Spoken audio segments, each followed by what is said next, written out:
بسم اللہ الرحمن الرحیم۔ رائنا ایک چھوٹا سا عربی لفظ جس کے معنی میری بات سنیے، میری طرف متوجہ ہوں، پلیز لسن ٹو می۔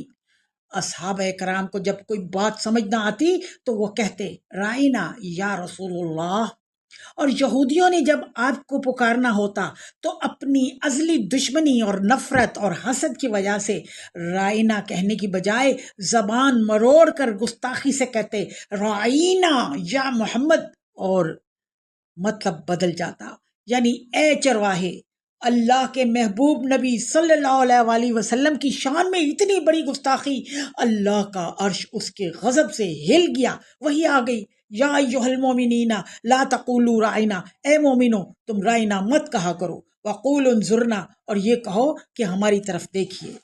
شکست دینا، دشمن کو گرا کر مار دینا اتنا ہی کافی نہیں ہوتا، انظرنا کہہ کر رائنا کو چھوڑنے والا بھی فتح یاب ہوتا ہے۔